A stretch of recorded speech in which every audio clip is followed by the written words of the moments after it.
Hello everyone, welcome to Free Study. So this is second video and this will be a marathon video for Insta January 2021 current affairs compilation. Already एक video uploaded है, एक और होगी, 3 videos आएंगी जनवरी के current affairs के लिए। ठीक है, so I am uploading it in a marathon way because of lack of time. Okay, so start करते हैं। Supreme court dismisses Aadhaar review petition. तो आधार से रिलेटेड जो रिव्यू पिटीशंस आई थी तो सुप्रीम कोर्ट ने उन्हें डिसमिस कर दिया है एंड बड़ी मेजॉरिटी के साथ डिसमिस किया है। जो लोकसभा स्पीकर ने जो सर्टिफिकेशन दिया था कि जो आधार का लॉ है वो मनी बिल की तरह आए, तो उसको मींस एक तरीके से ठीक माना है। ठीक है, तो सुप्रीम कोर्ट ने, तो बैकग्राउंड क्या था, आधार बिल को गवर्नमेंट ने कहा था कि ये मनी बिल की तरह है एंड इसको क्लियर किया जा सकता है बिना राज्यसभा की मेजॉरिटी के, क्योंकि मनी बिल के अंदर राज्यसभा की मेजॉरिटी की ज़रूरत नहीं होती है। 5 जज बेंच बैठी एंड चीफ जस्टिस दीपक मिश्रा ने आधार एक्ट को 4:1 से सही कहा कि हाँ ठीक है, ये मनी बिल ही है। तो आधार बिल मनी बिल है। सेक्शन 7 जो है आधार एक्ट का, वो ये कहता है कि कोई भी अगर खर्चा होगा किसी भी टाइप की सब्सिडी, सर्विस या बेनिफिट देने के लिए, तो वो कंसोलिडेटेड फंड ऑफ इंडिया से दिया जाएगा। तो ये जो बिल है ये मनी बिल बनता है।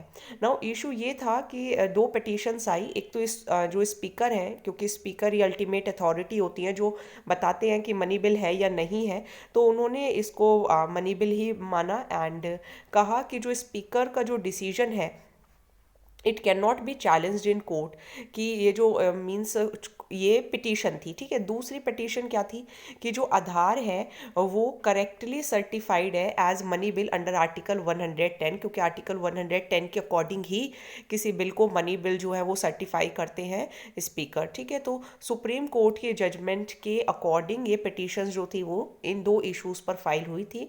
कोर्ट ने कहा कि जो स्पीकर का जो डिसीजन है वो चैलेंज हो सकता है, लेकिन कुछ सर्टेन सर्कमस्टांसेस के अंदर, एंड जो आधार एक्ट है वो मनी बिल ही है। नाउ मनी बिल के अंदर क्या होता है, कोई भी ऐसे प्रोविजन जिसमें ये बताया जाए कि कितने टैक्सेस लगेंगे, कितने फंड में से किसको कितना दिया जाएगा।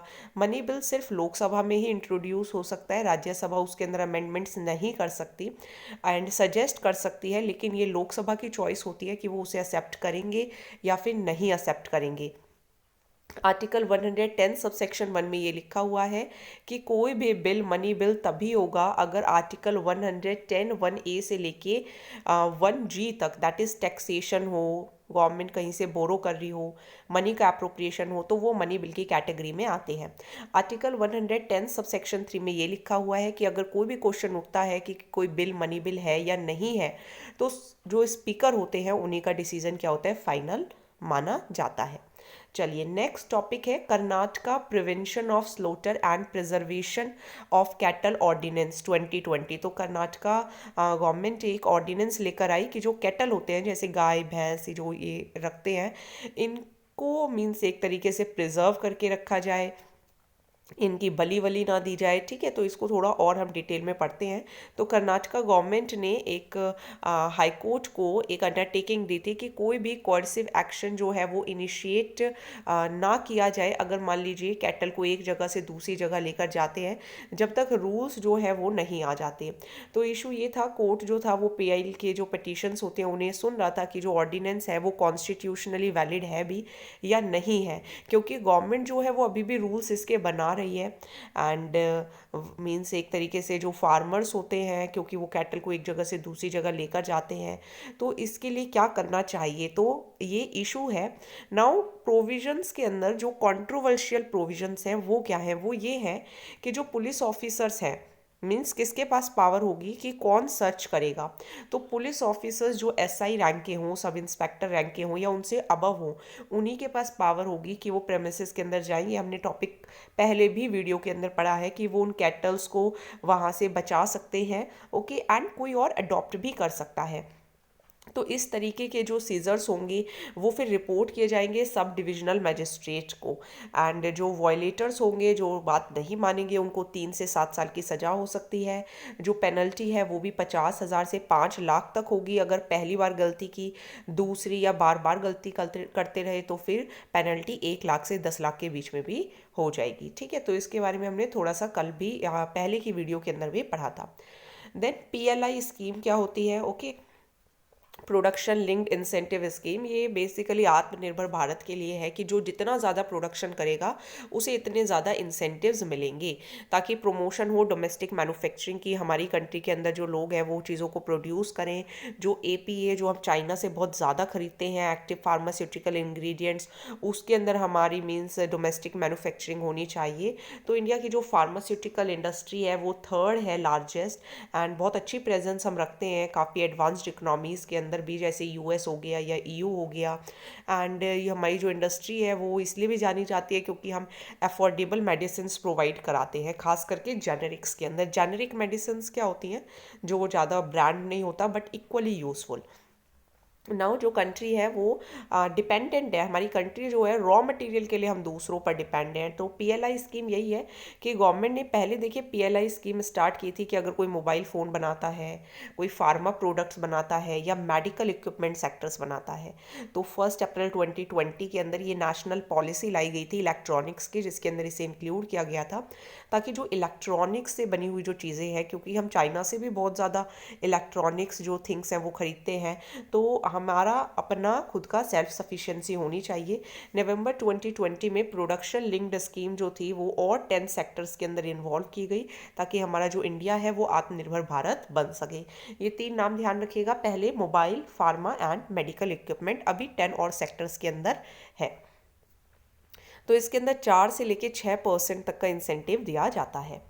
चलिए नेक्स्ट देखेंगे DNA technology use and application regulation bill 2019।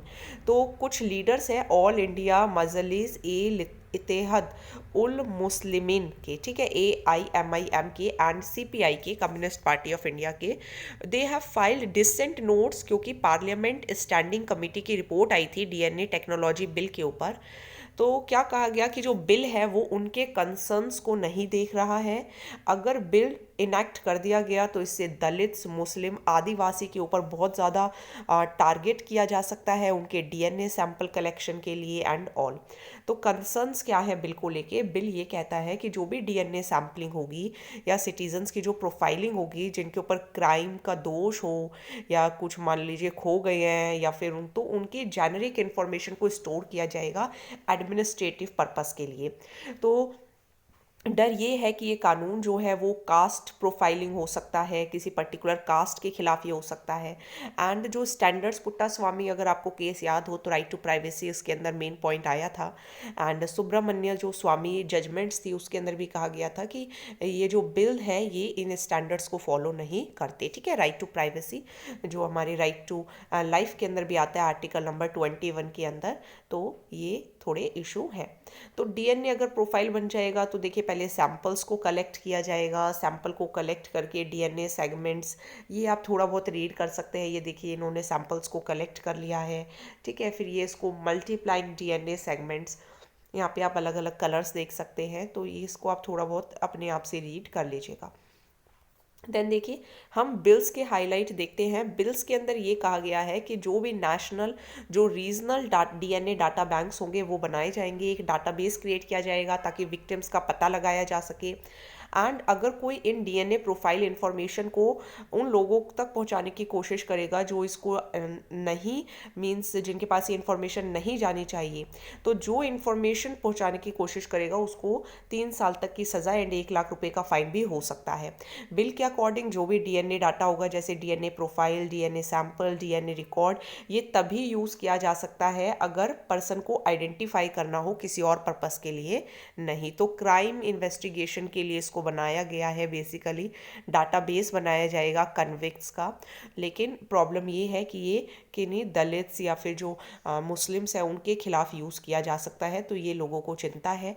Cross matching होगी बिटवीन पर्सन्स की, जिस पर्सन का DNA लिया गया है क्या भी वो वही पर्सन है या फिर नहीं है।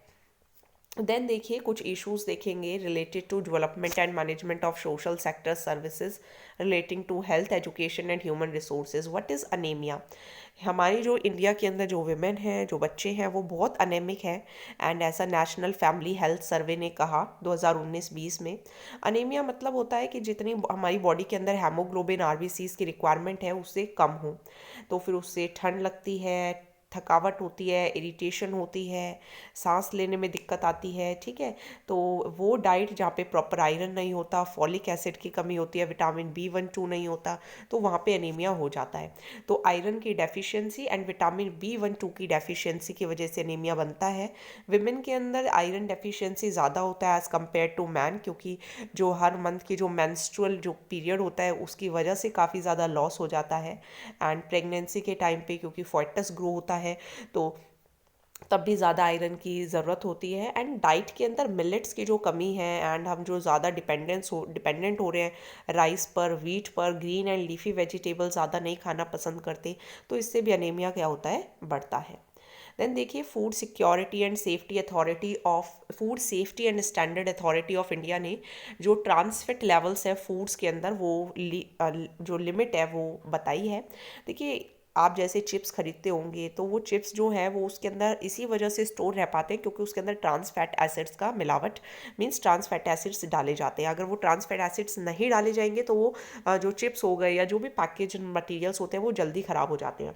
तो food safety and standard authority of India ये कहता है कि जो ट्रांस फैटी एसिड्स हैं वो हमें 2021 तक 3% तक लेकर आने हैं एंड 2022 तक 2% तक लेकर आने हैं, जबकि अभी 5% अलाउड है। जैसे वनस्पति घी हो गए, मैरग्राइन बेकरी की जो चीज़ें हो गई, तो उनके अंदर इनको बहुत ज़्यादा यूज़ किया जाता है। एंड अगर ये ज़्यादा यूज़ होगा तो हार्ट डिसीज़ेज़ की बहुत ज़्यादा प्रॉब्लम होती है। एंड वर्ल्ड हेल्थ ऑर्गेनाइजेशन के अकॉर्डिंग हर साल 5.5 लाख डेथ इसी वजह से हो रही है क्योंकि ट्रांस फैटी एसिड ज़्यादा कंज्यूम किए जाते हैं। जो वर्ल्ड हेल्थ ऑर्गेनाइजेशन है उसने कहा है कि ट्रांस फैट्स को रिमूव करना है बाय 2023। नाउ ट्रांस फैट्स क्या होते हैं ये आप देख सकते हैं, 3 तरीके के हैं, अनसैचुरेटेड हो गए, सैचुरेटेड हो गए एंड ये ट्रांस फैट्स हो गई, जो तली हुई चीज़ें हो गई, ठीक है। देन जो ट्रांस फैट्स एसिड्स है ये सबसे ज़्यादा खतरनाक होते हैं, इनके सबसे ज़्यादा एडवर्स इफेक्ट्स देखे जाते हैं एंड इनसे हार्ट डिसीजेज़ की प्रॉब्लम होती है। हाइड्रोजन जो है वो रिएक्ट करता है ऑयल के साथ फैट्स प्रोड्यूस करने के लिए, जिसकी वजह से घी या जो बटर है वो काफ़ी टाइम तक स्टोर किया जा सकता है। नेचुरल जो TFAs होते हैं उन्हें यूज़ किया जाता है मीट या डेयरी प्रोडक्ट्स के अंदर, लेकिन कम अमाउंट में, ठीक है। तो इम्पॉर्टेंट है, पिछले साल से ये न्यूज़ में आ रहा है। देन देखिए panel to study national family health survey 5 findings. तो पैनल बनाया गया था, health and family welfare ministry ने बनाया था, एक एक्सपर्ट ग्रुप बनाया था कि जो नेशनल फैमिली हेल्थ सर्वे ने जो फाइंडिंग की हैं उनके बारे में देखा जाए। तो ये कमेटी थी किसकी, जॉइंट सेक्रेटरी प्रीति पंत, नाम ध्यान रखिएगा, तो प्रीति पंत। एंड इसके अंदर और एक्सपर्ट्स भी थे मेडिसिन एंड न्यूट्रिशन से। तो इन्होंने कहा कि इंडिकेटर्स को इम्प्रूव करना होगा जिससे ये पता चल सके कितने लोगों को माल न्यूट्रिशन है, stunting anaemia and C section क्या है, ठीक है। तो देखिए एंड जो नेशनल फैमिली हेल्थ सर्वे है ये 5th था, इससे पहले 4th हुआ था 2015-16 में। अभी 130 पैरामीटर्स के अकॉर्डिंग ये हुआ एंड 2014 से लेकर 2019 के बीच में जो बच्चों का जन्म हुआ है वो ज़्यादा माल नरिश्ड है as compare to previous generation. हालांकि infant and child mortality rate तो कम हुआ है, सबसे ज़्यादा जो डिक्लाइन पाया गया न्यू नेटल मोर्टेलिटी रेट में वो पाया गया सिक्किम, आसाम, गोवा एंड जम्मू कश्मीर के अंदर। तो काफ़ी ऐसी स्टेट्स जो ऑलमोस्ट एक तरीके से कॉर्नर्स पर हैं, तो उससे भी आप याद रख सकते हैं। Infant mortality rate and under 5 mortality rate यहाँ पर कम पाया गया है। एंड ज़्यादा कहाँ पाया गया, ज़्यादा पाया गया आपका Meghalaya, Manipur and Andaman and Nicobar island के अंदर। तो मैम से आप ध्यान रख सकते हैं। अगर यूटीज़ एंड स्टेट्स की बात करें तो बिहार के अंदर काफ़ी ज़्यादा infant and child mortality rate है, ठीक है, जबकि सबसे कम जो डेथ रेट है वो केरला के अंदर है। इंपॉर्टेंट है, अंडरलाइन कर लीजिएगा। नेशनल फैमिली हेल्थ सर्वे ये 5th था। इससे पहले देखिए 3rd हुआ था 2005-2006 में, 4th हुआ था 2015-16 में। तो बात यही है कि वेमेन के अंदर अनीमिया की प्रॉब्लम्स बढ़ रही हैं। प्रेग्नेंट लेडीज़ जो हैं वो इतनी भी कैपेबल नहीं हो पाएंगी कि वो अपने बच्चों को अच्छे से पाल सकें। देन देखिए the return of bird flu. तो नया बर्ड फ्लू एवियन इन्फ्लुएंजा के जो केसेस हैं वो गुजरात में पाए गए। इससे पहले केरला, राजस्थान, मध्य प्रदेश एंड हरियाणा में भी पाए जा चुके हैं। तो ये जो इन्फेक्शन है ये एक वायरल इन्फेक्शन है जो कि बर्ड्स के अंदर ही पाया जाता है। एंड दो ये आप स्ट्रेन्स का नाम ध्यान रखिएगा जिसकी वजह से ह्यूमंस भी इफेक्ट हुए, H5N1 एंड H7N9। सबसे पहले ये जो रिपोर्ट थी ये आई थी चाइना के अंदर 1996 में कि बर्ड फ्लू फ्लू है, उसके बाद इंडिया में भी आप देख सकते हैं H5N1 पाया गया एंड H5N8 पाया गया। बर्ड फ्लू के कॉजेज़ जो हैं वो इसी वजह से हैं क्योंकि जो बर्ड फ्लू है अगर मान लीजिए नेचुरली हो गया किसी वाइल्ड वाटर फाउल के अंदर, तो फिर उसके बाद ये क्या होता है, डोमेस्टिक जो पोल्ट्री होती है जैसे कहीं पे चिकन्स पाले जा रहे हैं, डक्स, तो उनमें भी ये फैल जाता है। तो कांटेक्ट के थ्रू भी फैलता है and nose mouth and eyes के थ्रू भी जो सिक्रेशंस होते हैं उनके थ्रू भी ये फैलता है। एंड अगर मान लीजिए कोई मीट या एग खा रहा है इन्फेक्टेड बर्ड का एंड वो अच्छे से कुकड नहीं है तो उसको भी बर्ड फ्लू हो जाता है। H5N1 जो है वो एनिमल्स ह्यूमन के अंदर भी आ जाता है एंड इसका जो पहला केस था वो हांगकांग में पाया गया था 1997 में। तो bird flu and consumption of poultry meat eggs, तो देखिए अगर H5N1 वायरस से इन्फेक्टेड ह्यूमंस अगर होंगे तो काफ़ी प्रॉब्लम रहेगी। हालांकि इंडिया में भी काफ़ी कम है as compare to South East Asian countries, क्योंकि हमारी जो हैबिट्स हैं वो काफ़ी कम है एंड उनके कंपैरिजन में फिर भी हम लोग थोड़ा कम खाते हैं मीट एंड एग्स। तो यही इम्पॉर्टेंट है कि अगर आप कुछ भी चिकन या एग्स खा रहे हैं तो अगर वो वायरस से अफेक्टेड है तो काफ़ी चांसेस है कि वो आपकी बॉडी के अंदर भी आ सकता है। तो वेल कुकड होना चाहिए, मीन्स कम से कम 100 डिग्री सेल्सियस पे वो कुकड हो, ये बहुत ज़रूरी है। एंड वायरस जो है अगर 70 डिग्री सेल्सियस से ज़्यादा तापमान पे उसको पकाया जाता है तो फिर मीट को तो वायरस और जो इमिजिएटली उसकी डेथ हो जाती है। तो ये बहुत ज़रूरी है कि कुक करके ही खाया जाए, अदरवाइज़ कोई ज़रूरी भी नहीं होता। देन देखिए institutions of eminence to set up campuses abroad, तो यूजीसी ने अमेंड किए हैं अपने कुछ रेगुलेशंस कि वो इंस्टीट्यूशंस जो एमिनेंट है, जो अच्छे हैं, वो मिनिस्ट्री ऑफ एक्सटर्नल अफेयर्स से नो ऑब्जेक्शन का सर्टिफिकेट लेके बाहर भी अपने कैंपस खोल सकते हैं एंड नए कैंपस स्टार्ट कर सकते हैं। ठीक है, तो मैक्सिमम 3 स्टार्ट कर सकते हैं 5 ईयर के अंदर एंड 1 साल में एक से ज़्यादा नहीं। तो इंस्टीट्यूशन ऑफ एमिनेंस वही हैं जो अच्छे हायर एजुकेशन इंस्टीट्यूशंस हैं, अच्छी एजुकेशन प्रोवाइड करते हैं, वर्ल्ड क्लास एजुकेशन प्रोवाइड करते हैं। ये स्कीम फाइनेंस मिनिस्टर ने अनाउंस की थी बजट स्पीच 2016 में। तो ये world class teaching and research institutions है। ऑब्जेक्टिव सारे गुड गुड पॉइंट्स लिखने हैं, ठीक है। क्वालिटी टीचिंग रिसर्च होती है, अच्छी रेटिंग मिलती है, स्पेशलाइज्ड होते हैं एंड एक्सीलेंट एंड इनोवेशन इसके अंदर पाई जाती है। अगर किसी इंस्टीट्यूशन को इंस्टीट्यूशन ऑफ एमिनेंस का टैग मिल जाता है तो उनको ज़्यादा फ्रीडम होती है, ज़्यादा ऑटोनॉमी होती है। जैसे अपने यहाँ पे आईआईटीज़ हो गए, they are the government colleges but they are the government, लेकिन फिर भी उनके पास ऑटोनॉमी होती है, फ्रीडम होती है, जिसकी वजह से वो बहुत अच्छा काम करते हैं। तो इनको एक गवर्नमेंट ग्रांट भी मिलती है 1000 करोड़ रुपए की, तो ये इम्पॉर्टेंट है। चलिए नेक्स्ट देखिए PMKVY 3.0, दैट इज प्रधानमंत्री कौशल विकास योजना। कौशल इज रिलेटेड टू स्किल, तो ये ministry of skill development and entrepreneurship में आता है। अभी ये थर्ड लॉन्च हुआ है, skill India mission third launch हुआ है, जहाँ पे 8 लाख कैंडिडेट्स को ट्रेनिंग दी जाएगी, एक पूल क्रिएट किया जाएगा स्किल प्रोफेशनल्स का एंड 200 से भी ज़्यादा ITIs इसके अंदर देखे जाएंगे। प्रधानमंत्री कौशल विकास योजना 2015 में लॉन्च की गई थी, दोबारा से ministry of skill development and entrepreneurship के अंदर ही थी। मेन एम यही था कि इंडियन जो यूथ है अगर वो स्किल्ड है तो वो कुछ अच्छा करे एंड उनको सर्टिफिकेशन मिलता है under recognition of prior learning. Then फिर सेकेंड आई थी 2016 से 2020 में, जहाँ पे जोग्राफी सेक्टर में भी बात हुई, डिजिटल इंडिया, स्वच्छ भारत, मेक इन इंडिया की बात हुई, ठीक है। 10 मिलियन यूथ को क्रिएट करने की बात हुई 4 सेक्टर्स के अंदर।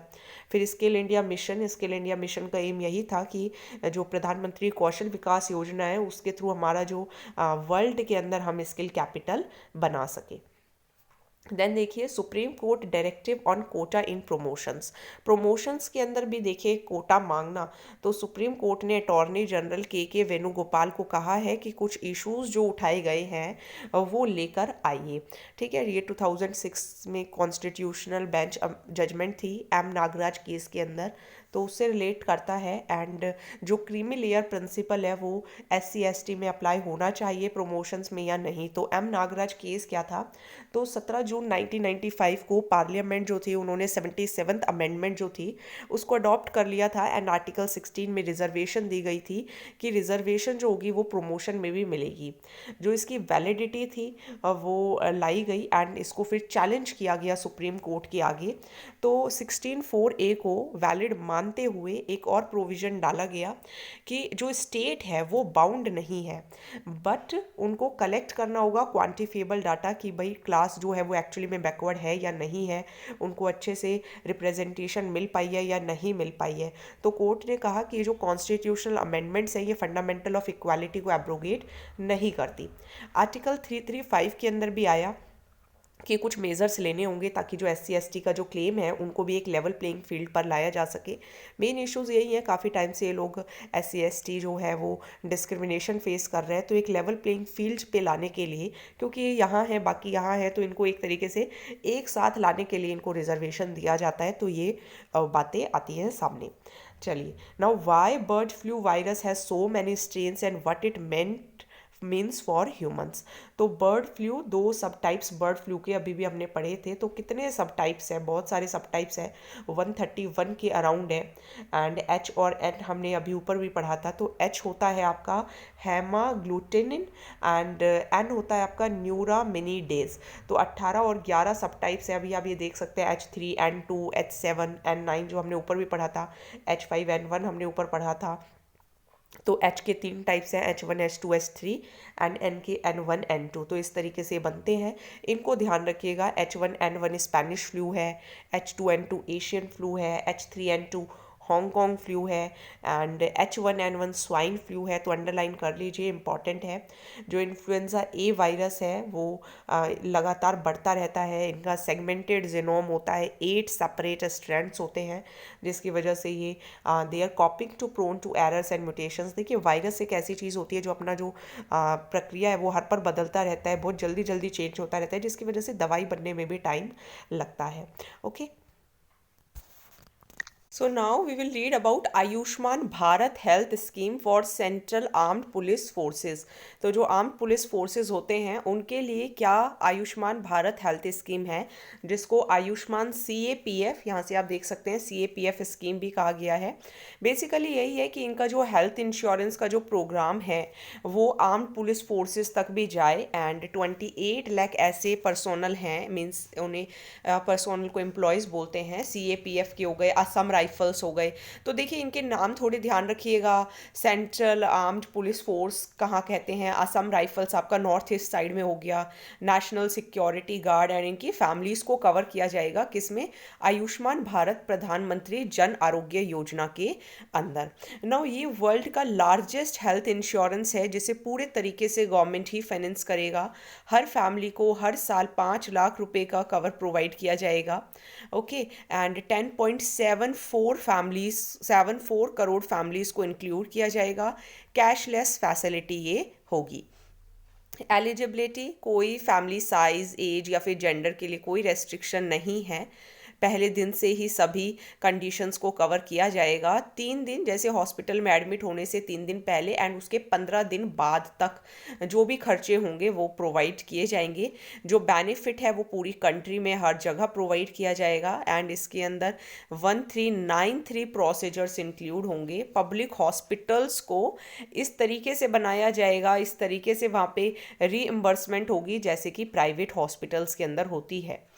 नाउ कोविड-19 परफॉर्मेंस रैंकिंग। तो कोविड-19 परफॉर्मेंस इंडेक्स कौन लेके आया है, ऑस्ट्रेलिया का थिंक टैंक लोई इंस्टीट्यूट। नाम ध्यान रखिएगा, लोई इंस्टीट्यूट। नाउ ये जो इंडेक्स है ये देख रहा है कि सभी कंट्रीज़ के रिलेटिव परफॉर्मेंस क्या रही।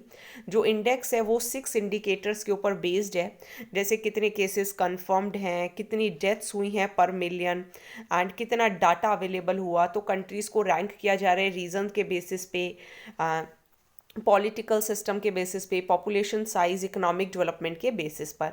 And one thing very important, China को लिस्ट में से एक्सक्लूड किया गया है क्योंकि चाइना ने पब्लिकली डाटा को अवेलेबल नहीं करवाया। थोड़ी परफॉर्मेंस देख लेते हैं। टॉप 3 कौन रहे, टॉप 3 रहे हैं न्यूजीलैंड, वियतनाम एंड ताइवान। ये टॉप 3 पोजीशन के अंदर रहे। तो वेरी इंपॉर्टेंट, NVT से आप ध्यान रख सकते हैं, ठीक है। तो ऐसे आप थोड़ा सा ध्यान रखिएगा, ये साइन आप बना लीजिए। तो ये NVT है। इंडिया की रैंक 86 है। अभी जो करप्शन परसेप्शन इंडेक्स जो आया है, ट्रांसपेरेंसी जो इंटरनेशनल प्रोवाइड करती है, उसके अंदर भी हमारी जो रैंक है 86 ही है, वो फैब के करंट अफेयर में आएगी। आएगी। श्रीलंका जो है वो बेस्ट माना गया है साउथ एशिया के अंदर। मालदीव्स 25 पर है, पाकिस्तान 69, नेपाल 70, बांग्लादेश 84। जो लोवेस्ट स्कोर है वो ब्राज़ील को दिया गया। एंड बॉटम 5 कंट्रीज़ के अंदर आपका Mexico, Colombia, Iran and US है। जनरल ऑब्जर्वेशंस क्या रही, कुछ कंट्रीज़ ने अच्छे तरीके से मैनेज किया, कुछ कंट्रीज़ अच्छे से मैनेज नहीं कर पाई, अंडर परफॉर्मेंस रही।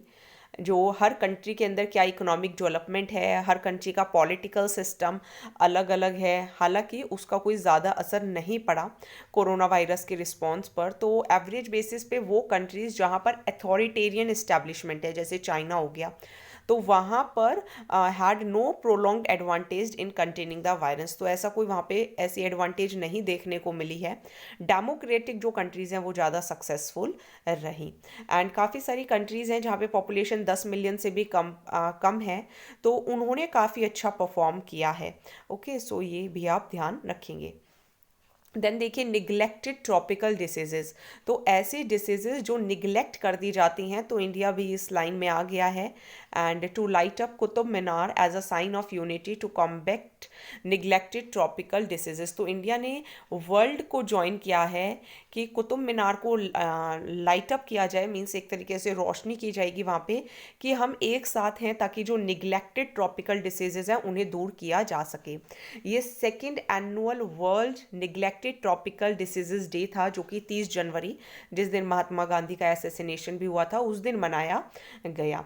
नाउ ट्रॉपिकल डिसीजेज निगलेक्टेड क्यों होती हैं? ट्रॉपिकल मीन्स जो ट्रॉपिकल एरियाज में रह रहे हैं, तो एक ऐसे एरियाज हैं जहाँ पे पॉपुलेशन बहुत पुअर है, अर्बन स्लम्स हैं, कन्फ्लिक्ट जोन्स हैं, तो गरीबी के कारण, ज़्यादा पॉपुलेशन होने के कारण, कंजस्टेड एरिया होने के कारण यहाँ पर बहुत सारी डिसीजेज हो जाती हैं। ये इसके चैलेंजेस में भी लिख देना है कि अच्छा जो पॉपुलेशन है वो अच्छी कंडीशंस में नहीं रह रही है, ठीक है, एंड इन्फेक्शन हो जाता है, अच्छा स्टैटिस्टिक्स प्रोवाइड नहीं किया जाता डाटा के बारे में।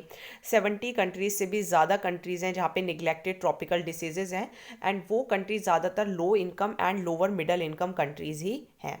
तो इसके फैलने के कारण होते हैं जैसे अनसेफ वाटर हो गया, poor housing conditions, poor sanitation हो गई, ठीक है। ये आप दो पॉलिसीज़ ध्यान रखिएगा, मेंस में भी काम आ सकती है।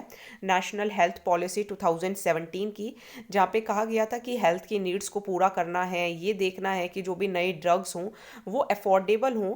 देखिए ड्रग्स जो होते हैं वो मेडिसिन में भी यूज़ किए जाते हैं, ताकि जिनको इनकी ज़रूरत है दवाइयों की उनको अवेलेबल कराया जा सके।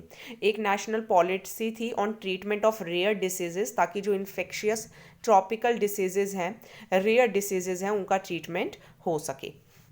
तो ये 2-4 पॉलिसीज़ के नाम ध्यान रखने होते हैं, एंड आपको कंटिन्यूअसली वीडियोस फॉलो करनी है, तो आपका करंट अफेयर प्रिपेयर बहुत अच्छे से हो जाएगा। चलिए अब प्रधानमंत्री जन आरोग्य योजना, तो प्रधानमंत्री जन आरोग्य योजना के बारे में इकोनॉमिक सर्वे ने कहा है कि इम्प्रूवमेंट हुई है as compare to those that did not, means जहाँ पर हेल्थ इंश्योरेंस ज़्यादा मिला है, infant and child mortality rates कम हुए हैं, सबको एसेस हो पा रहा है, अवेयरनेस बढ़ी है, ठीक है। तो ये उन स्टेट्स के बारे में बताया गया जिन्होंने प्रधानमंत्री जन आरोग्य योजना ज्वाइन की। नाउ जो हाउस होल्ड्स जहाँ पे हेल्थ इंश्योरेंस बढ़ा है 54% से वैल्यू वहाँ पे बढ़ गई है हेल्थ इंश्योरेंस की, एंड वो स्टेट्स जिन्होंने प्रधानमंत्री जन आरोग्य योजना ज्वाइन नहीं की वहाँ पे 10% कम हुआ है हेल्थ इंश्योरेंस। तो प्रधानमंत्री जन आरोग्य योजना के अंदर अभी हमने ऊपर पढ़ा भी था, जो CAPF के लिए था, सेंट्रल आर्म्ड पुलिस फोर्सेस के लिए, तो इसको पूरी तरीके से गवर्नमेंट फाइनेंस करती है।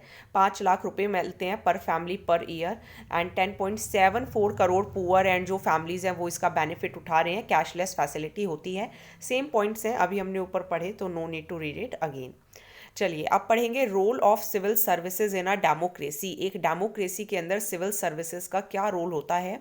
नए जो Jharkhand combined civil services examination rules आए हैं 2020-21 के, उनका क्या मतलब है। तो झारखंड ने पहली बार रूल्स बनाए हैं झारखंड सिविल सर्विसेज के लिए, एंड वो Bihar civil services and Bihar junior civil services recruitment rules of 1951 को सुपरसीड करने जा रहे हैं।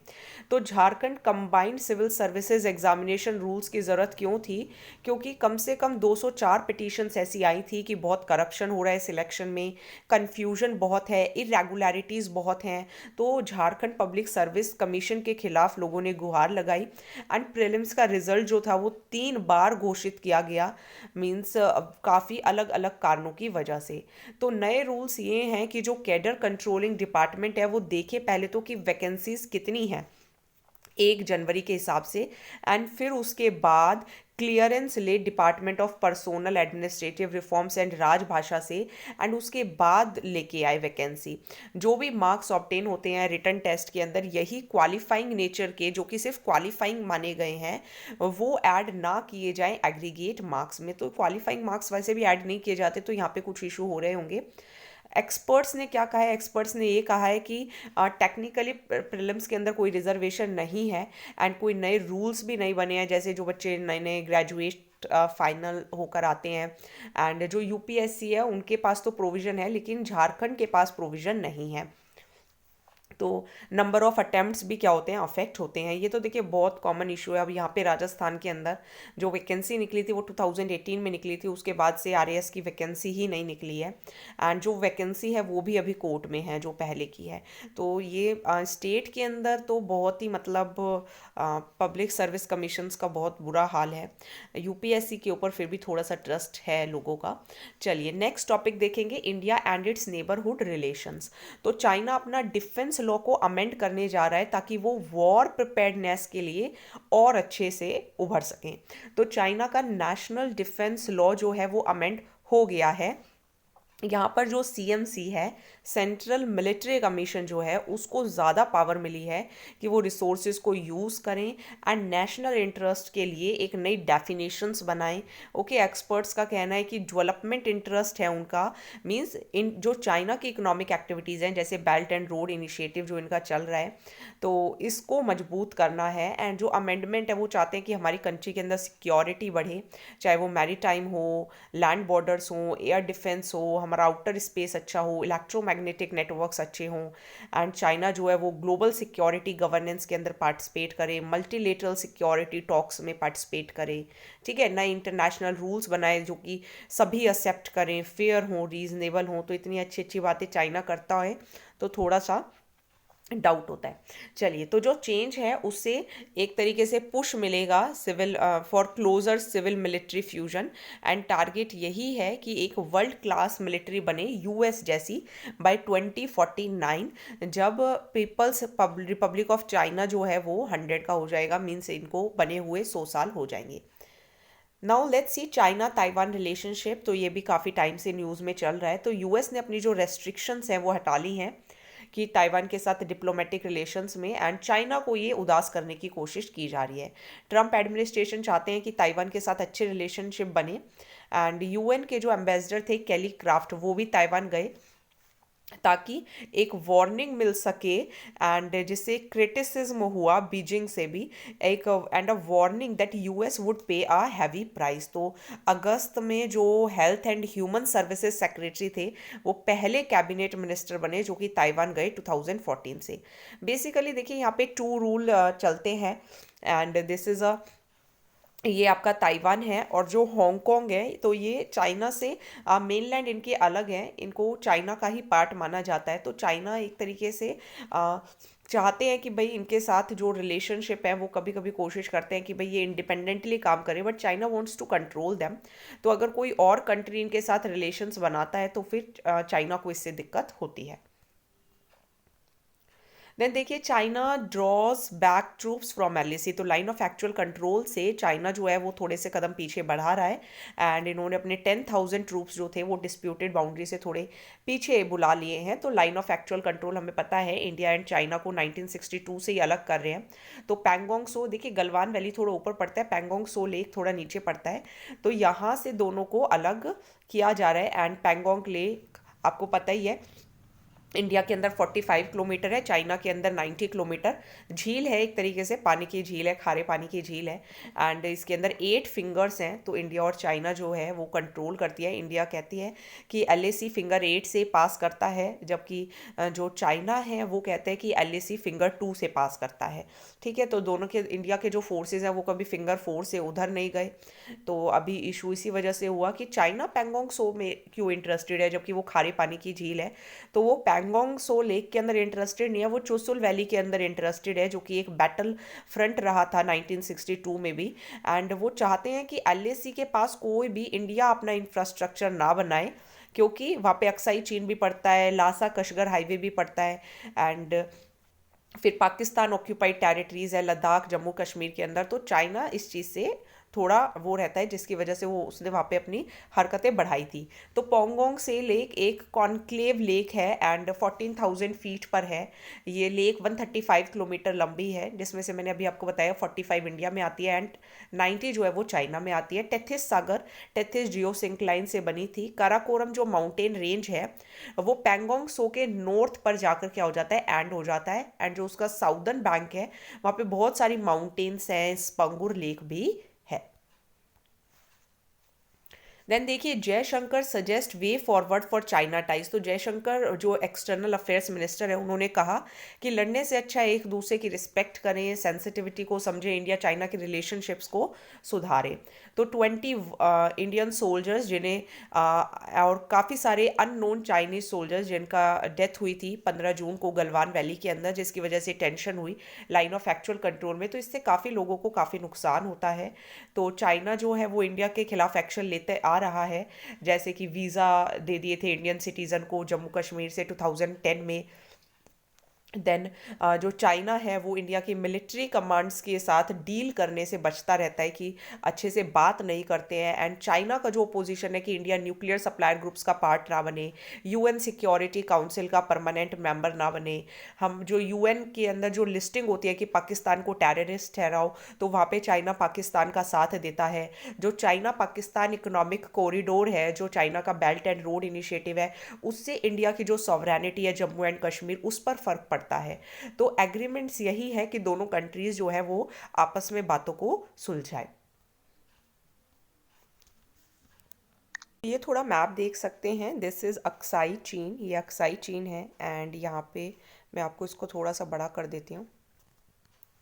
So this all is disputed area, ये आप देख सकते हैं। यहाँ पे भी लाइन ऑफ एक्चुअल कंट्रोल ही है।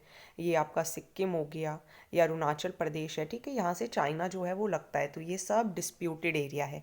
यहाँ पे नेपाल हो गया, ठीक है, ये ध्यान रखिएगा।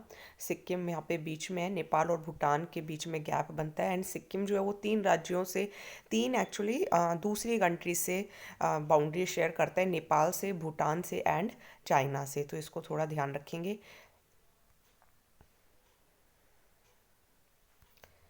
चलिए, नेक्स्ट टॉपिक है कुछ bilateral, regional and global groupings agreements देखेंगे, जिसमें इंडिया भी इन्वॉल्व है।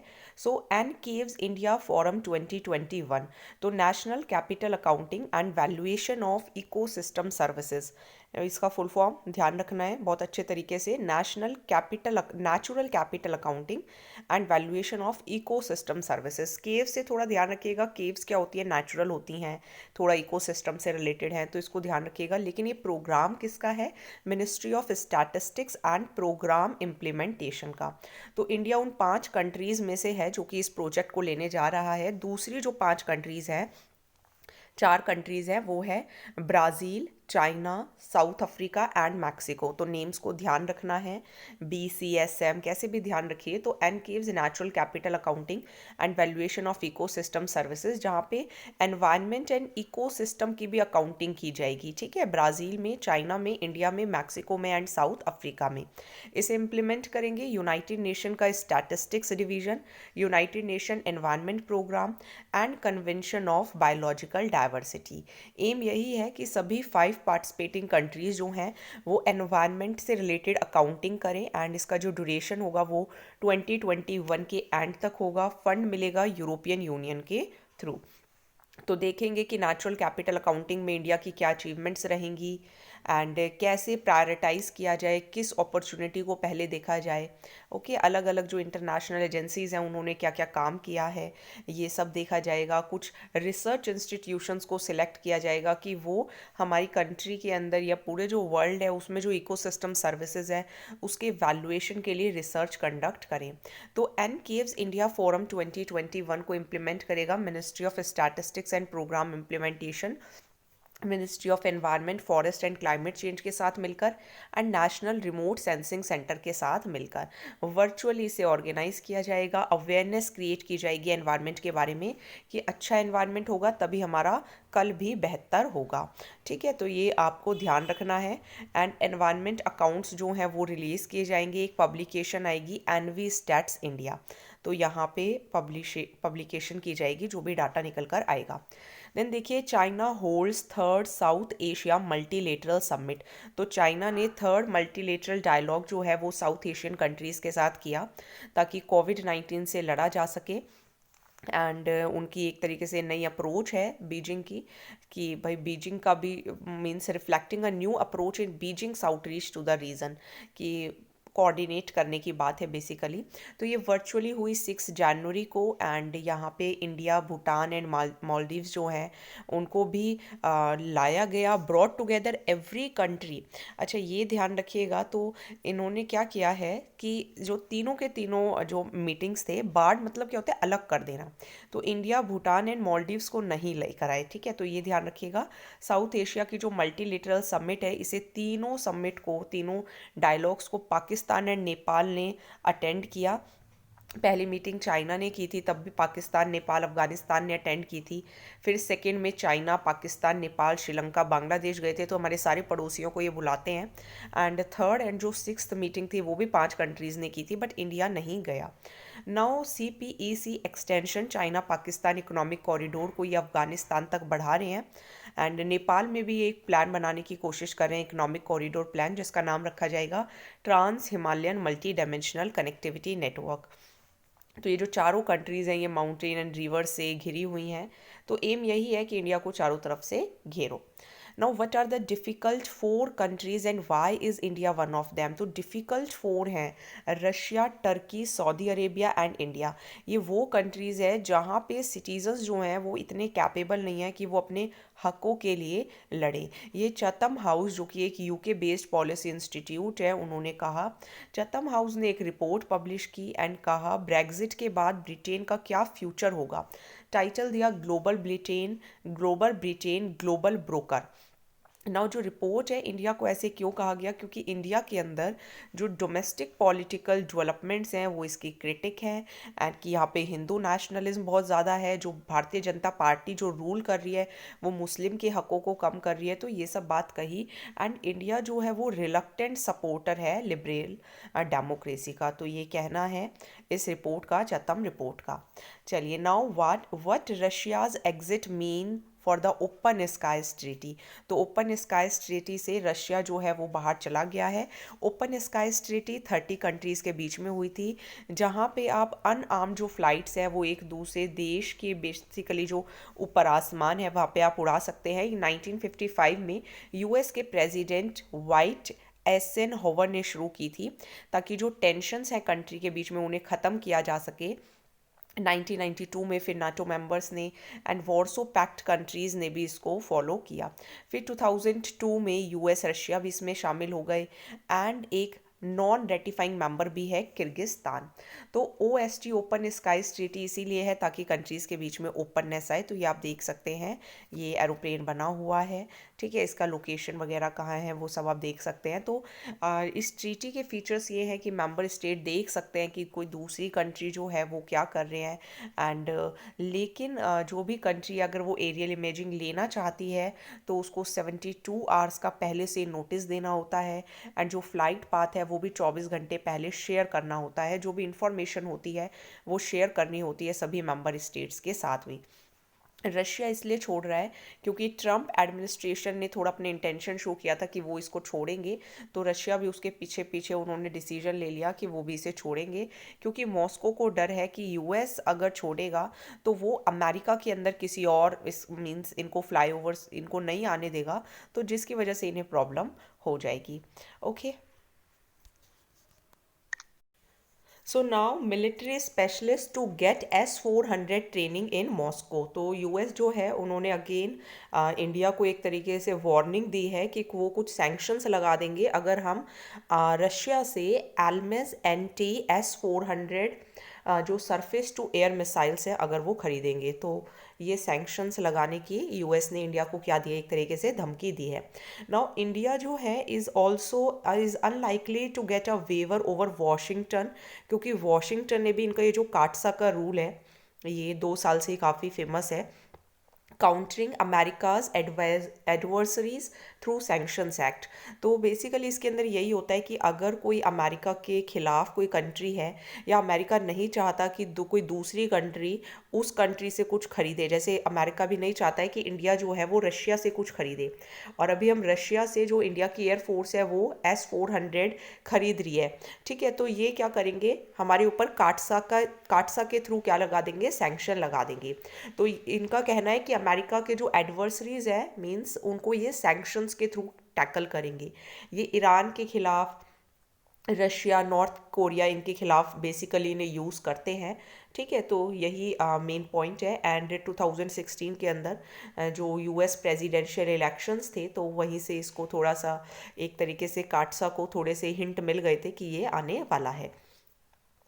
ये आप पढ़ सकते हैं फॉर एक्स्ट्रा नॉलेज। अब देखिए जो यूएस है उसके पास ऐसा law, but why does the US have a law like काटसा, मतलब ऐसा जो लॉ है वो क्यों है, क्योंकि यूएस के इलेक्शंस एंड जो रशिया की जो मेडलिंग थी बेसिकली, तो इनके एलिगेशंस की वजह से यूएस के इलेक्शंस में जो स्ट्रेन था मींस यूएस एंड रशिया के बीच में प्रॉब्लम क्रिएट हो गई, एंड मॉस्को रशिया के से प्रॉब्लम में आकर मींस उनसे परेशान होकर यूएस के लॉ मेकर्स ने डिसाइड किया कि वो रशिया को बुरे तरीके से हिट करेंगे, चाहे वो उनकी डिफेंस हो या एनर्जी हो। तो अगर कोई कंट्री रशिया से कुछ लेता है तो वो उस पर क्या कर देते हैं, काटसा के थ्रू उनके ऊपर सैंक्शन लगा देते हैं ताकि रशिया से कोई कुछ ना खरीदे। देन देखिए NCAVES India forum 2021, so we have already done it, कि जो एनकेव्स है उसे कौन ऑर्गेनाइज करता है, ministry of statistics and programme implementation. इसका फुल फॉर्म ध्यान रखिएगा, that is natural capital accounting and valuation of ecosystem services. तो यहाँ पे 5 कंट्रीज़ को हेल्प मिलेगी किस तरीके से एनवायरनमेंट को बचाया जा सकता है, एंड जो बाकी 4 कंट्रीज़ है वो है Brazil, China, south Africa and Mexico. तो यहाँ पे एनवायरनमेंट को बचाने की बात होगी एंड इसे इम्प्लीमेंट करेंगे united nation statistics division, united nation environment programme and secretariat of CBD। इसका जो ड्यूरेशन है वो 2021 तक रहेगा। ओके, तो ये हम ऑलरेडी कर चुके हैं। एंड ये भी ध्यान रखिए ministry of statistics and programme implementation ने अपनी एक पब्लिकेशन एनवी स्टेट्स इंडिया भी लॉन्च किया है। चलिए अब कुछ पॉलिसीज़, कुछ पॉलिटिक्स देखते हैं डेवलप्ड एंड डेवलपिंग कंट्री की, कि किस तरीके से वो इंडिया के इंटरेस्ट, इंडियन डायस्पोरा को अफेक्ट करती हैं। सबसे पहले स्कॉटिश इंडिपेंडेंस रेफरेंडम। तो बोरिस जॉनसन ने ये सजेस्ट किया है कि स्कॉटलैंड जो है उन्हें अपना दूसरा इंडिपेंडेंस रेफरेंडम मीन्स जहाँ पे लोग वोट करते हैं तो वो ना कराए जब तक कि 2050 shrugging of claims that Brexit had strengthen the case for a new vote, क्योंकि ब्रेक्जिट मीन्स ब्रिटेन जो है वो यूरोपियन यूनियन से बाहर हो गया है, तो ब्रिटेन ने एग्जिट मार रही है, तो जब तक ब्रेक्जिट जो है वो इतना मजबूत ना हो जाए तब तक वो अपना रेफरेंडम ना कराएं। लास्ट रेफरेंडम 2014 में हुआ था जहाँ पे स्कॉटलैंड ने कहा था कि वो यूके का पार्ट ही रहना चाहते हैं। तो स्कॉटलैंड एंड इंग्लैंड एक साथ कब हुए थे, तो UK means United of kingdoms, तो इंग्लैंड भी उसका एक पार्ट है एंड स्कॉटलैंड भी उसका एक पार्ट है, ठीक है। UK is not England, UK के अंदर काफ़ी सारे किंगडम्स हैं, ठीक है, तो 4 या 5 है आई थिंक।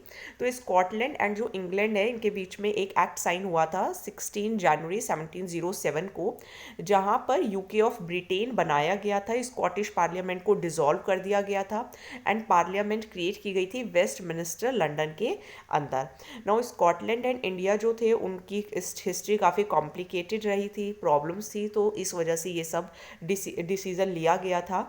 नाउ वो लोग जो चाहते हैं कि स्कॉटलैंड जो है वो रिचर हो रहा है, तो अब वो इंग्लैंड से अलग हो जाना चाहिए, इंडिपेंडेंस होगी तो अपने खुद के डिसीज़न ले पाएंगे कि किस तरीके से रिसोर्सेज को कंट्रोल करें, एंड इसीलिए वो चाहते हैं। बट बोरिस जॉनसन ने इसके लिए थोड़ी सी उनको टाइम की हिदायत दे दी है।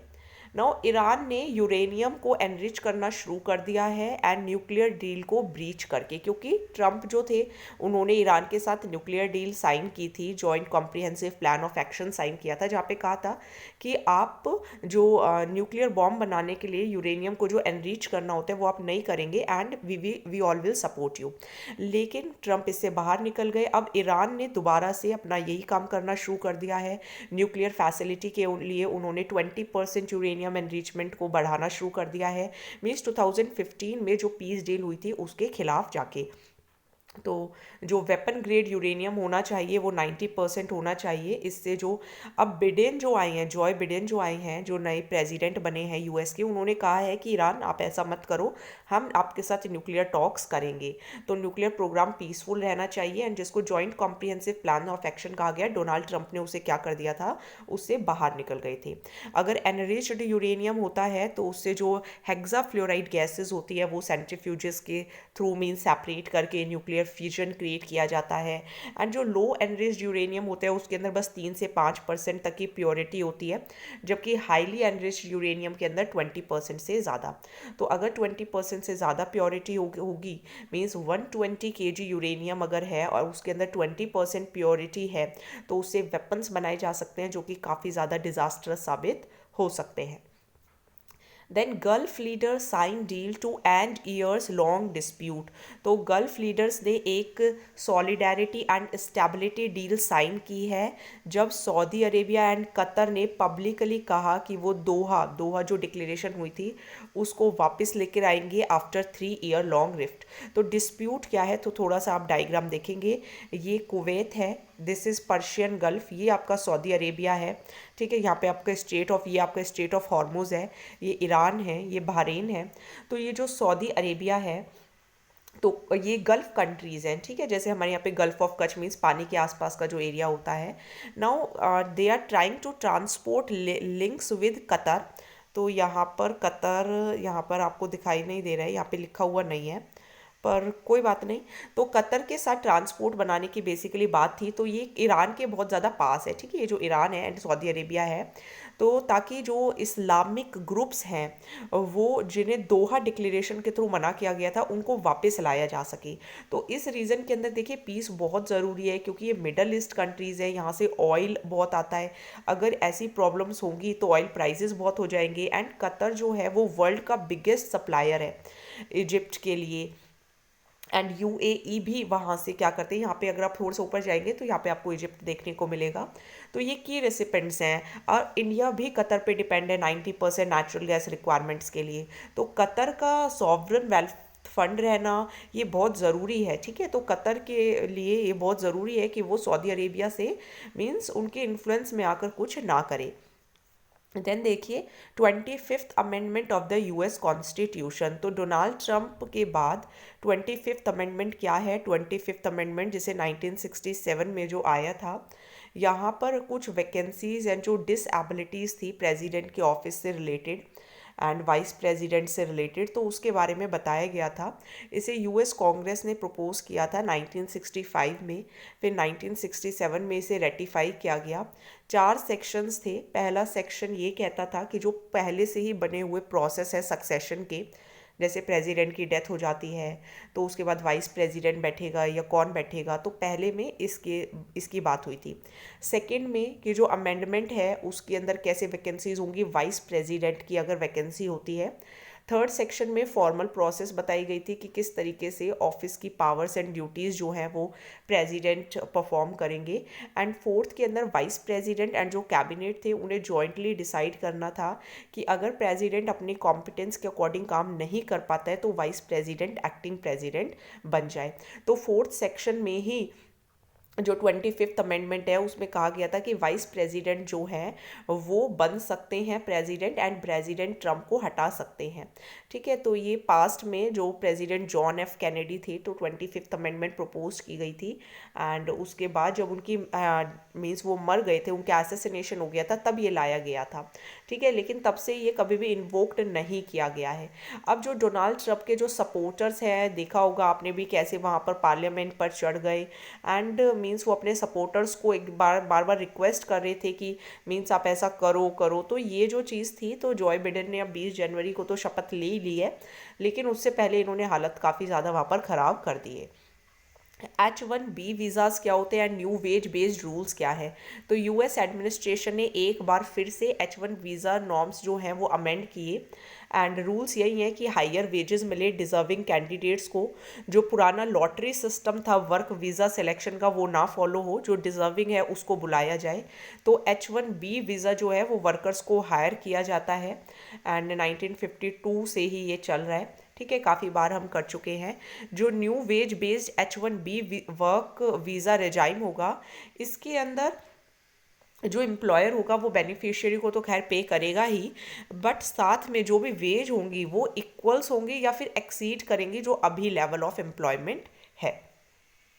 देन देखिए, यूएस ने कहा है कि चाइना को काउंटर बैलेंस करने के लिए इंडिया का स्ट्रांग होना बहुत ज़रूरी है, एंड ट्रम्प का जो एडमिनिस्ट्रेशन था वो इंडो पैसिफिक, जहाँ पे क्वाड ग्रुप भी है, तो डॉक्यूमेंट्स के थ्रू या जो ऑब्जेक्टिव्स या जो स्ट्रैटेजीज बताई गई वो यही बताई गई कि China, north Korea, India Indo Pacific region में किस तरीके से वो काम करे।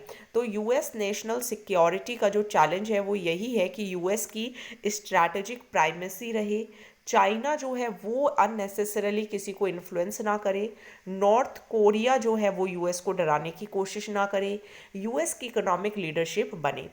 इंडिया के प्रति क्या ऑब्जेक्टिव्स हैं कि यूएस जो है वो नेट सिक्योरिटी प्रोवाइडर बनेगा, 5G वगैरह भी है, इंडिया के साथ डोमेस्टिक इकोनॉमिक फोरम पे बात करेगा, east Asia summit, Asian defence ministers के अंदर क्या करेगा, रोल बढ़ेगा। एक्ट ईस्ट पॉलिसी के अंदर भी यूएस जो है वो इंडिया को सपोर्ट करता है कि आप ग्लोबल पावर बनिए एंड और अच्छा काम कीजिए। ठीक है, रशिया के प्रति जो है अगर इंडिया स्ट्रांग होगा तो लाइक माइंडेड कंट्रीज जो होंगी वो चाइना को काउंटर बैलेंस कर पाएंगी, एंड चाइना का एम यही रहता है कि यूएस के साथ लोग ना मिले, अलायंसेस ना बने। रशिया पर कहा कि रशिया जो है वो मार्जिनल प्लेयर ही बनकर रहेगा। नॉर्थ कोरिया को कहा कि जो वहाँ के किम है, ठीक है, यही एक तरीका है कि वहाँ पर सर्वाइवल के लिए and means to relinquish its nuclear weapons, तो उनसे भी जो यूएस है वो उनकी थोड़ी बनती नहीं है एक तरीके से। नाउ डी क्लासिफिकेशन के पॉइंट्स क्या हैं, दैट इज़ वो नीड नहीं है पढ़ने की। अब यूके ने अर्ज किया है चाइना को कि वो UNSS दे जिंगजियांग को, तो ये यूगर माइनॉरिटी पीपल यहाँ पर रहते हैं।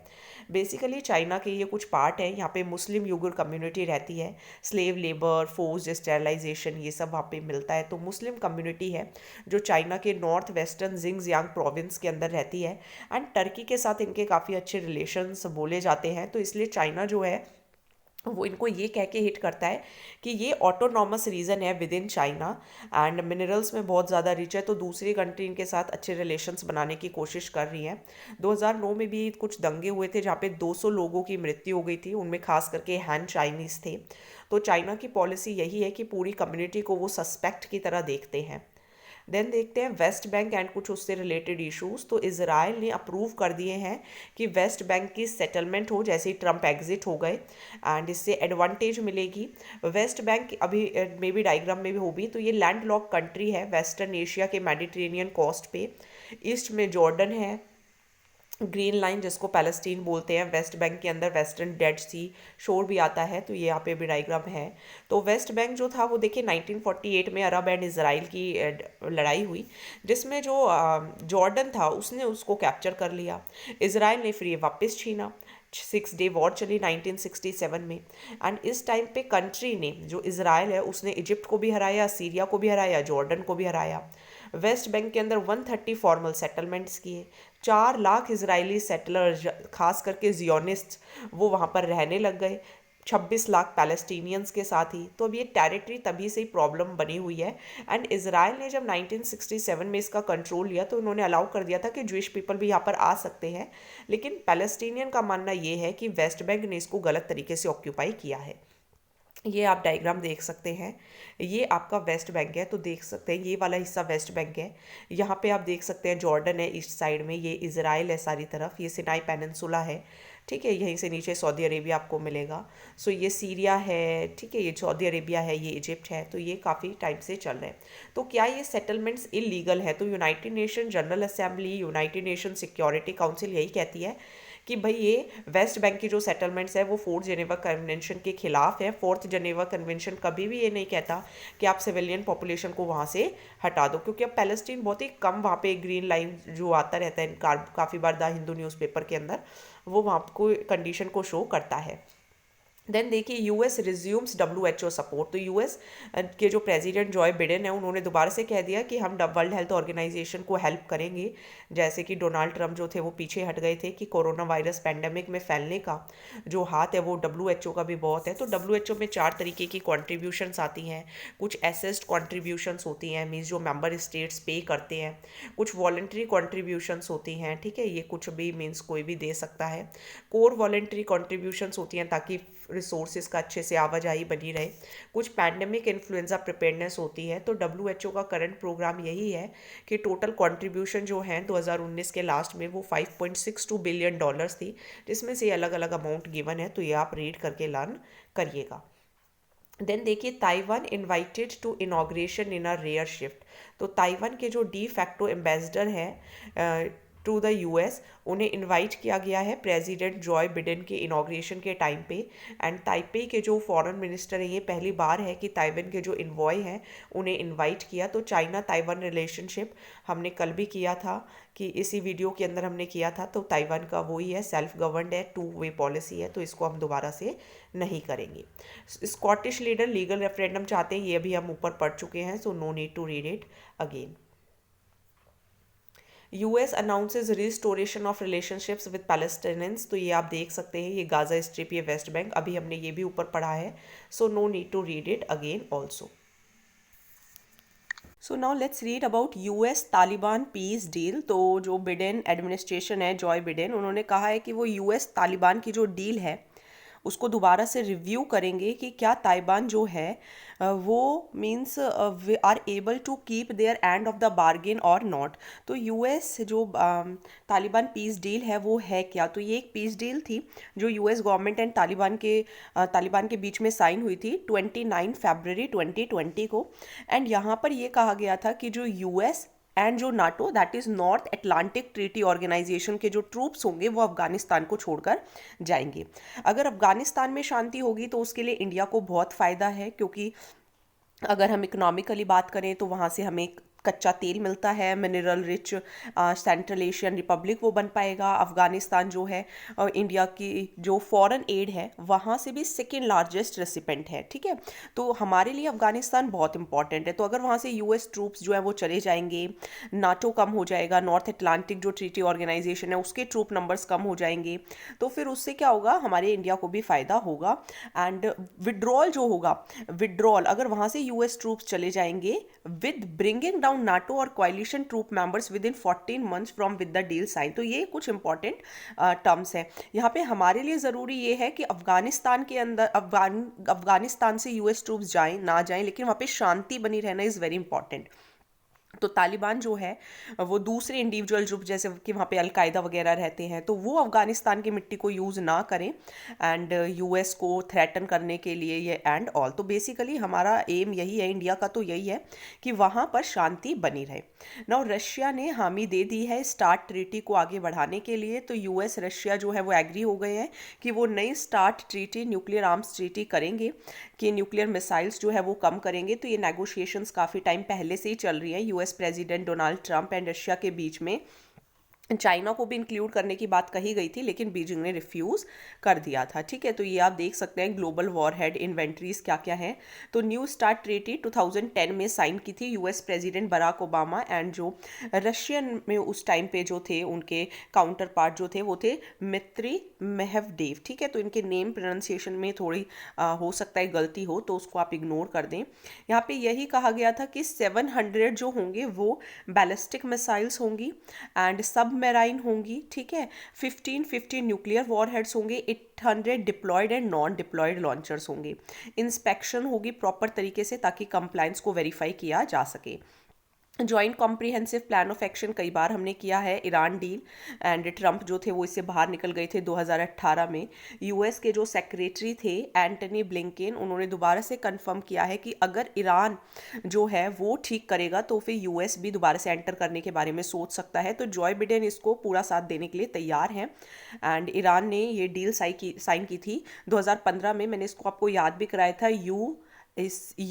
मैंने कराया था आपको याद, UCUGF ऐसे मैंने आपको कराया था। यू से यूके, सी से चाइना, यू से यूएस, जी से Germany, France and went to Russia. That UCUGF went to Russia. तो ऐसे मैंने आपको याद कराया था।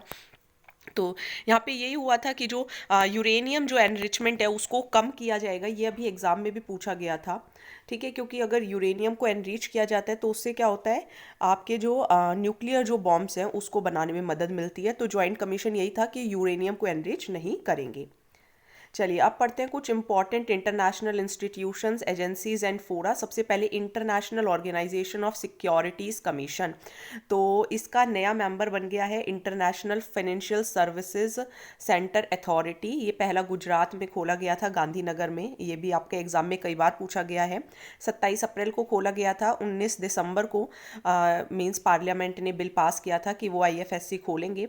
नाउ जिसका ये मेंबर बना है IOCSCO का, वो एक इंटरनेशनल बॉडी है जहाँ पे सभी वर्ल्ड के जो सिक्योरिटीज़ रेगुलेटर्स हैं वो सब मिलते हैं एंड एक स्टैंडर्ड सेट करते हैं सभी कंट्रीज़ के लिए कि इंटरनेशनल लेवल पे ये स्टैंडर्ड्स होने चाहिए G20 कंट्रीज़ के साथ। एंड जो फाइनेंशियल स्टेबिलिटी बोर्ड है, G20 का भी क्वेश्चन पूछा गया था प्रीलिम्स के अंदर 2020 में जो हुआ, फाइनेंशियल स्टेबिलिटी बोर्ड के साथ काम करेंगे। तो IOSCO जो है वो इस्टेब्लिश हुआ था 1993 में। यहाँ पे 95% से भी ज़्यादा वर्ल्ड सिक्योरिटीज़ मार्केट है, 115 जुरिस्डिक्शन से भी ज़्यादा है। ठीक है, तो ये आप रिटर्न में भी, मेंस में भी काम आ सकता है। Now India at UN high table. तो इंडिया UNSC के अंदर नॉन परमानेंट मेंबर की तरह काम करेगा एंड इंडिया ने UN सिक्योरिटी काउंसिल के अंदर 7 टाइम्स पहले भी काम किया है। 1950-51 में, 1972-73 में, 77-78 में, 84-85 में, 2011-12 में भी। ओके, तो 50-51 में हमने रिजोल्यूशंस लिए थे कि हम रिपब्लिक ऑफ कोरिया को हेल्प करेंगे जब कोरियन वॉर चल रही थी। 72-73 में जब आपको 1971 में बांग्लादेश जो था वो बना था, तो इंडिया ने कहा था कि बांग्लादेश को भी UN में लेना चाहिए। 77-78 में अफ्रीका का हमने साथ दिया था एंड 84-85 में हमने मिडल ईस्ट में जो प्रॉब्लम्स चल रही थी उसके लिए आवाज़ उठाई थी। 2011-12 में भी हमने टेररिज्म के खिलाफ बात की थी। इंडिया ने UNSC 1373 जो कमेटी थी उसकी चेयरमैनशिप भी हैंडल की थी। ठीक है, ये आप थोड़े लर्न कर सकते हैं। 1566 वर्किंग ग्रुप में भी हमने चेयर की थी। चेयर करना मीन्स चेयरमैनशिप मिली थी, या आप बोल सकते हैं एक तरीके से सीट मिल गई थी। तो UN रिफॉर्म्स जो है, न्यू दिल्ली ने कहा है कि सिक्योरिटी काउंसिल को बढ़ाना चाहिए ताकि परमानेंट, क्योंकि परमानेंट देखिए वही 5 चल रहे हैं एंड नॉन परमानेंट जो होते हैं तो उनको भी थोड़ा परमानेंट बनाना चाहिए, क्योंकि इंडिया देखिए काफ़ी टाइम से इसका नॉन परमानेंट मेंबर है। तो ये भी हम 1-1.5 साल से जब से करंट अफेयर्स कर रहे हैं तब से ही ये बात उठती आ रही है। G7 तो UK ने इन्वाइट किया है, ये भी देखिए हमने कई बार किया है एंड अभी एक क्वेश्चन भी इसका प्रीलिम्स में बना था। तो UK ने इनवाइट किया है India, Australia and south Korea को कि वो G7 समिट को अटेंड करें गेस्ट कंट्रीज़ की तरह। तो G7 पहले G8 थे, 1975 में बने थे, लेकिन रशिया को बाहर निकाल दिया गया था क्योंकि इन्होंने क्या किया था, यूक्रेन को गलत तरीके से कैप्चर कर लिया था। तो जो यूरोपियन यूनियन जो थे, ये आप देख सकते हैं, ये आपकी 7 कंट्रीज़ हैं। ये आप कैसे लर्न करेंगे, देखिए ये जो मैंने अभी आपको ऊपर लर्न करवाया था, UCUGF went to Russia, that is different. Now this is different, इसका भी मैंने आपको लर्न कराया था। इसका मैंने आपको ऐसे लर्न कराया था दैट यू जी एफ, ठीक है, जी एफ सी जी आई बन गई है। Means U G F means आप देखो आपकी जो जी एफ है गर्लफ्रेंड है वो क्या बन गई है, चीफ जस्टिस ऑफ इंडिया। तो ऐसे मैंने आपको याद कराया था, लेकिन ये इंडिया नहीं है, ये ध्यान रखिएगा, ये इटली है। सी से आपका कनाडा है, जे से जापान है, यू से यूके यूएस हो गया, जर्मनी फ्रांस हो गया, ठीक है। एट्थ में आपका रशिया है। तो रशिया बना था लेकिन इन्होंने यूक्रेन को गलत तरीके से कॉन्कर किया, यूक्रेन के अंदर ये घुस गए, क्रीमिया को कॉन्कर किया था, तो जिसकी वजह से इनको बाहर निकाल दिया गया था 2014 में। अभी क्वेश्चन आया था कि G20 कंट्रीज में कौन कौन से हैं, तो इसकी भी मैंने आपको ट्रिक बताई थी, इसको आप दोबारा से एक बार देख लें। मैं आपको थोड़ा बड़ा करके दोबारा से दिखा देती हूँ। देखिए 3 तो आपको एस ध्यान रखने हैं, south Korea, Saudi Arabia, south Africa, ठीक है, 3 आपको एस ध्यान रखने हैं। इंडिया है अपने साथ, इंडोनेशिया है, इंडिया के साथ इंडोनेशिया आपको ध्यान रहेगा, चाइना को भी मत भूल जाना। हाँ, पाकिस्तान इसके अंदर नहीं है, ठीक है, ये आप ध्यान रखेंगे। तो इंडिया के साथ इंडोनेशिया ध्यान रखेंगे, ठीक है। फिर हमने ये किया था यूरोपियन यूनियन है, ठीक है, टर्की है आपका, यहाँ पे आप टी से लर्न कर सकते हैं, टर्की हो गया, यूरोपियन यूनियन हो गया, अर्जेंटीना हो गया, एंड टी कि मैं टी पीना चाहती हूँ तो एम से आप लर्न कर सकते हैं ऑस्ट्रेलिया एंड मैक्सिको। तो ऐसी ट्रिक्स बना के लर्न करिए, यही क्वेश्चन था जो प्रीलिम्स के अंदर था। देन देखिए इंटरनेशनल एनर्जी एजेंसी, तो इंडिया ने इंटरनेशनल एनर्जी एजेंसी के साथ पार्टनरशिप एग्रीमेंट साइन किया है ताकि एनर्जी सिक्योरिटी बनी रहे। ये 1974 में इस्टेब्लिश हुई थी एंड इसका हेडक्वार्टर पेरिस फाइनेंस के अंदर है। मेन इनके 4 एरियाज है, एनर्जी को सिक्योर करना, इकोनॉमिक डेवलपमेंट करना, एनवायरनमेंट के बारे में अवेयरनेस फैलाना, ठीक है। 1973-74 जब ऑयल क्राइसिस की प्रॉब्लम थी तब इसे इस्टेब्लिश किया गया था। अब इसके अंदर 30 मेंबर्स हैं, 8 एसोसिएशन कंट्रीज़ हैं एंड सभी candidate country OECD organisation of economic cooperation and development, तो इसका पार्ट होना चाहिए। एंड ये ज़रूरी नहीं है कि OECD कंट्रीज़ भी इसका पार्ट हों IEA का, so this is very important.